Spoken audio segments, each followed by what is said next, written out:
Okey, Assalamualaikum warahmatullahi wabarakatuh. Seperti dijanjikan, Atuk akan tunjukkan video BPE Advance. Okey, pertama sekali apa yang kita perlukan adalah line chart. Okey, line chart ni digunakan untuk mengenal pasti di mana SNR terdekat, di mana yang low dan di mana yang high. Okey, seperti di video depan ni, di gambar rajah depan ini, kita katakan ini adalah price masa. Okey, dan kita menggunakan horizontal line untuk menandakan di mana support terakhir dan di mana resistance terakhir. Okey, so di dalam range ini price masih lagi berada di low dan high, dan kita kena lihat dia pecah atas ataupun pecah bawah. Okey, seperti yang dah lihat dalam video depan ni, price telah membuat breakout ke bawah. Okey, bila breakout bawah kita tukar menjadi candlestick semula lah. Okey, so kita betulkan balik. Kita tanda hujung dia di hujung shadow. Okey, kita tanda di hujung shadow. Tukar dia menjadi hujung shadow. Okey. Okey, so di bawah adalah kita panggil dia low dan di atas kita panggil high. Okey, sekarang kita nampak satu batang candle merah telah membuat breakout solid di hujung shadow low tadi. Okey, di hujung shadow support terakhir. Okey. Dan punca penurunan kat mana? Punca penurunan paling atas lah, yang tempat high tadi. Okey. So secara umumnya untuk mencari direction, apabila price telah membuat breakout bawah, direction akan ke bawah, dan bila price membuat breakout atas, direction maka akan ke atas. Okey, so bila dia breakout bawah, kita lihat di sebelah ini. Okey, price cuba membuat rejection dan turun kembali. Okay, ini adalah teknik BPE biasalah, breakout, pullback, entry. Okey, tapi apa yang lebih advance nanti Atuk cerita. Okey, so macam yang video sebelum ni, kita kena tahu bila breakout itu solid bermaksud B dah siap. Okey, B dah siap. So di manakah zone P? Macam Atuk cakap, zone P berkemungkinan berada di hujung sekali lah. Maksudnya yang ada fresh bullish engulfing. So kalau kita tengok dekat chart, fresh bullish engulfing berada di sinilah. Okey, dekat sini. So kita nampak price pun membuat pullback, tetapi dia ada sedikit sweep, ada sweep layering, ada sweep equity liquidity di bawah, tetapi price tidak berjaya membuat solid breakout di hujung di hujung support. Okey, jadinya P zone masih valid. Okey, P zone masih valid. Dan apabila price naik ke atas, kita panggil dia P pullback dah siap. Okey, B dah siap, P dah siap, dan paling crucial adalah di kawasan ini, tempat BPE. Okey. Okey, so untuk menentukan BPE, mencari zone BPE, Atuk menggunakan satu tools iaitu Fibonacci Custom. Okey, cara tarik Fibonacci, jika price membuat breakout solid ke bawah, kita perlu tarik dia dari bawah ke atas. Okey, kita perlu tarik dari bawah ke atas. Sebagai contoh, tekan sini, tarik dia ke atas. Okey. Sebab apa?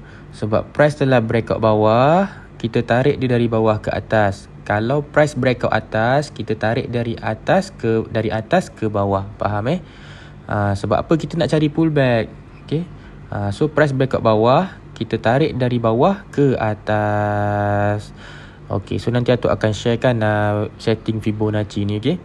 Okey, so kita lihat, okey, price telah membuat breakout, pullback dah jelas, dan entry point berada di mana tuan-tuan? Kalau tuan nampak di kawasan ini. Okey, berlakunya Fibo Atuk dah bagi tahu sini adalah pullback area. Okey, pullback area, dan kita lihat ada reason iaitu ada satu engulfing sell di sini. Okey, ada satu engulfing sell. Dan apabila berlakunya bearish engulfing di dalam kawasan pullback area BPE zone, okey, maka setup itu adalah satu confirmation sell dan kita wajib hold.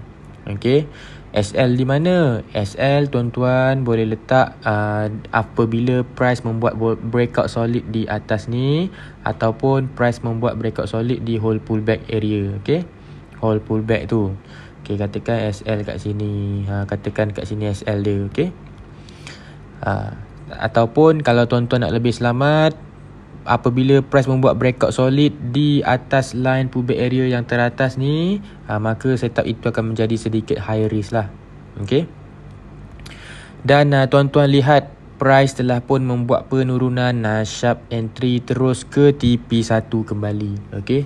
Bila kita lihat berapa pip yang kita dapat dari sini ke sini, tuan-tuan tengok ke atas ni untuk kira pip, penjunaman sebanyak 510 pip. Hit TP1 terus reject. Okey, bagaimana kita nak hold lagi? Kita kena tengok di sini bawah TP1 ada line yang ketiga exit TP1. Okey. Sekiranya price junam terus membuat solid breakout di line yang ketiga TP1, price berpotensi besar terus ke TP2. Okey. Tapi yang ni dia tidak berjaya, jadinya bila dia tak berjaya break, maka sampai situlah kita punya setup sell.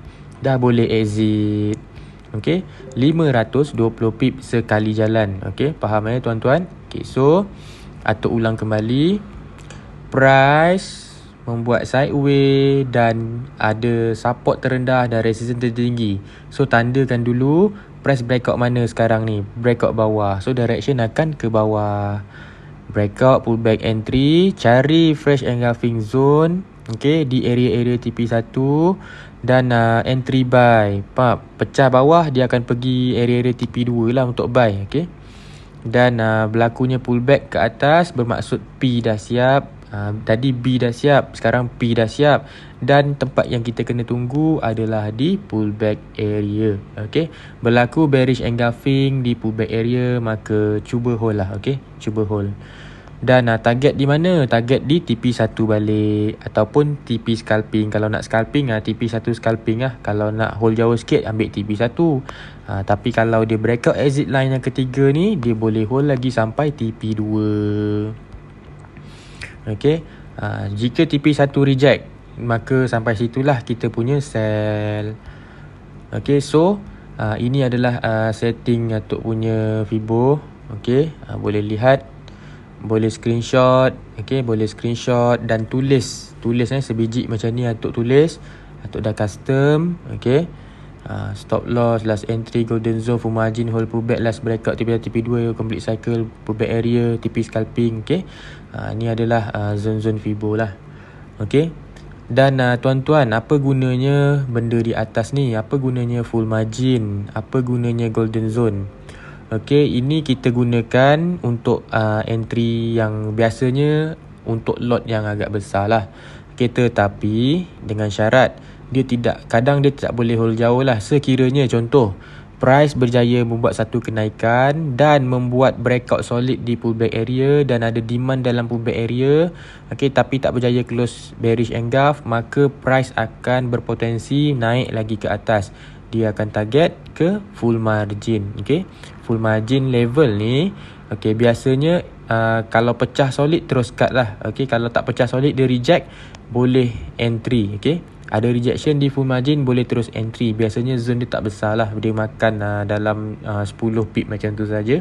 Dan TP kita target di pullback area. Sekiranya korang entry di pullback area dan fail, gagal, dia breakout solid atas, standby di full margin untuk recovery sepantas yang boleh. Okay, itulah teknik recovery fast in the world. Okay, so itu sahaja penerangan tentang advance teknik BPE Atuk. Okay, so teknik BPE merangkumi technical, breakout, pullback entry, mengenal pasti SNR atas bawah dan juga Fibonacci tools yang Atuk masukkan custom, okay, ke dalam chart. Okay, so itu sahaja daripada Atuk. Apa-apa tak faham boleh tanya balik. Assalamualaikum warahmatullahi wabarakatuh.